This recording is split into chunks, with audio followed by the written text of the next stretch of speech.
Kita lihat, apakah dalam sebulan saya akan mati? Ya. Taruh.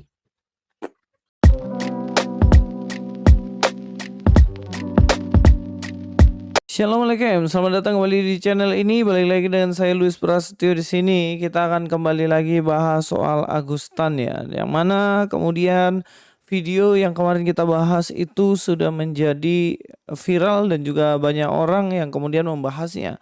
Salah satunya yaitu Permadi, di mana dia juga meng-up tindakan yang dilakukan oleh Agustan ini sendiri ternyata tidak disukai juga dengan saudaranya sendiri yang beragama Muslim ya, terutama Permadi, karena memang sikapnya itu sikap yang gak benar gitu loh.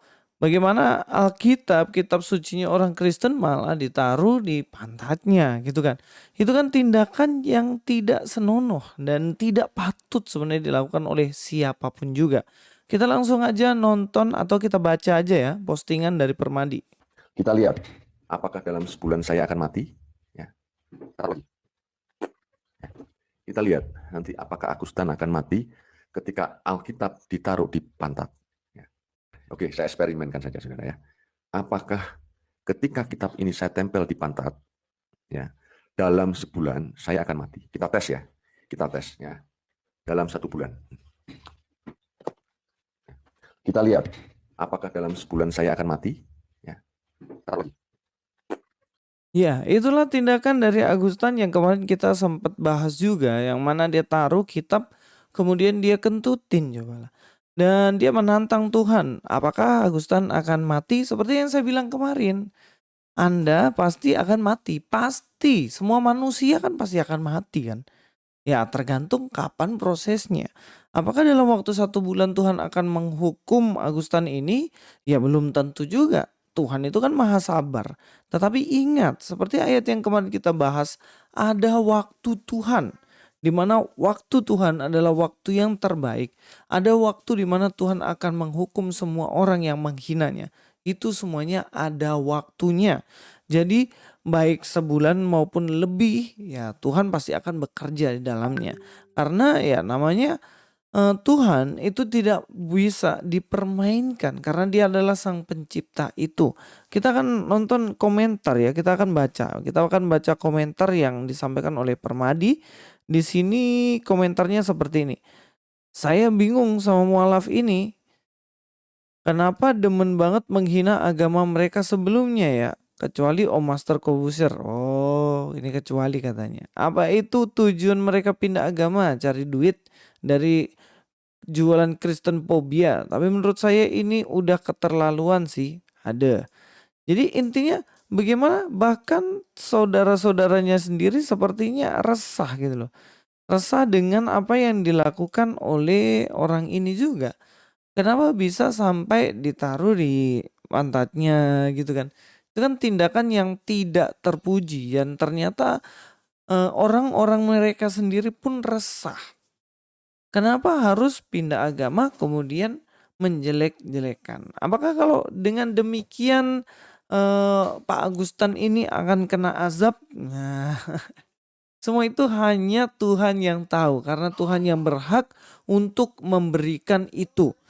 Yang memberikan penghukuman hanya Tuhan yang berhak memberikan istilahnya keadilan bagi orang-orang atau manusia yang adalah ciptaannya. Kita sebagai manusia ini apakah kita berhak untuk menghakimi Pak Agustan? Ya kita sebenarnya lebih tepatnya kita harus prihatin dan kita harus mendoakan. Siapa tahu memang Agustan berbuat begitu karena memang ada akar pahit dalam dirinya. Ada luka lama. Mungkin dia pernah kecewa dulu dengan kekristenan. Mungkin sudah pernah kecewa waktu dia pernah menjadi Kristen. Tapi kita semuanya nggak pernah tahu.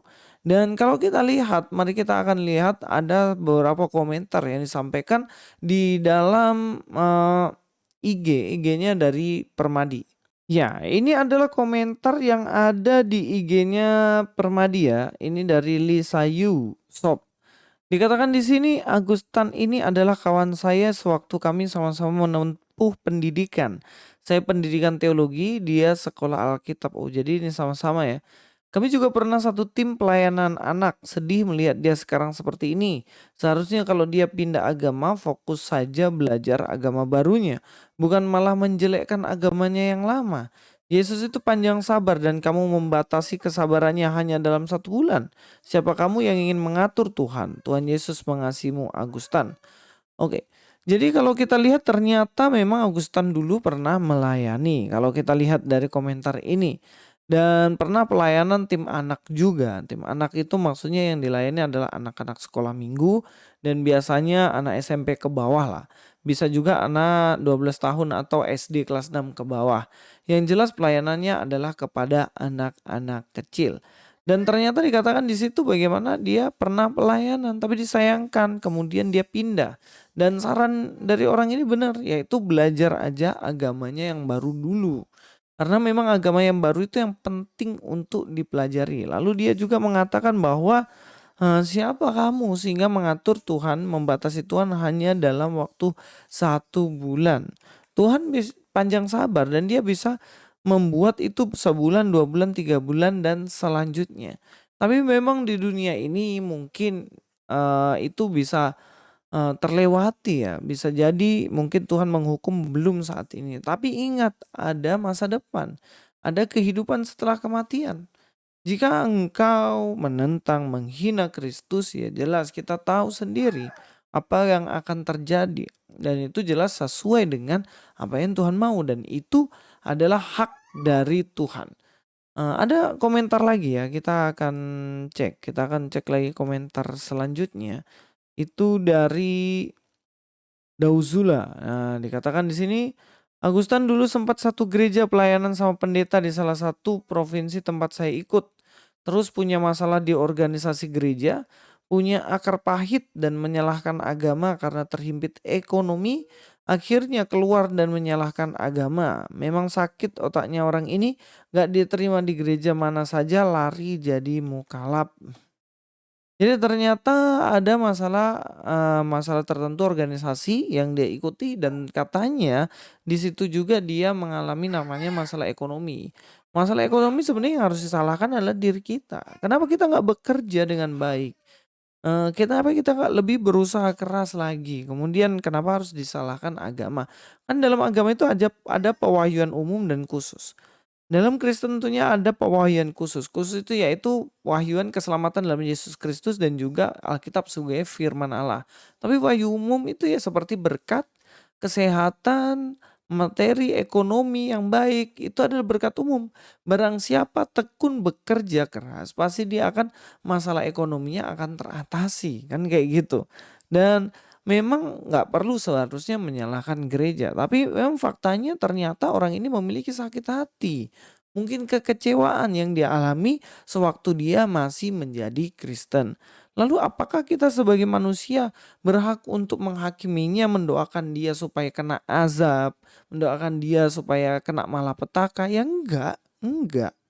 Itu bukan hak kita. Itu bukan tujuan yang seharusnya kita lakukan. Yang memiliki hak penghukuman dan lain-lain adalah Allah semata. Tetapi kita yang bisa kita lakukan adalah mengasihi Agustan ini. Ya kita doakan supaya Agustan ini beroleh kasih karunia Allah, dia menyadari kesalahannya, tindakan yang nggak benar itu disadari, kemudian yang kita doakan ini supaya dia kembali. Dalam kitab Roma juga dikatakan kan, bagaimana kita harus berbuat baik kepada orang-orang yang memusuhi kita dengan cara melakukan perbuatan baik. Ketika seterumu lapar, berilah dia makan. Ketika seterumu haus, berilah dia minum. Dalam kitab Matius pasal 5 juga kan dikatakan bagaimana kita harus mengasihi musuh-musuh kita. Orang yang memusuhi kita, kita kasihi. Ya termasuk jelas Agustan. Dia memusuhi kita. Tapi bukan berarti kita juga harus memusuhi dia. Kita harus mendoakan orang ini supaya luka hatinya boleh sembuh. Dan dia boleh kembali kepada jalan yang benar gitu. Bukan bertindak seperti itu.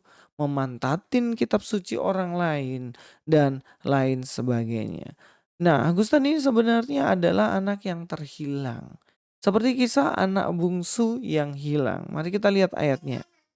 Dalam Alkitab dikatakan ya, Yesus berkata lagi ada seorang yang mempunyai 2 anak laki-laki. Jadi ada 2 anak laki-laki dikatakan di situ.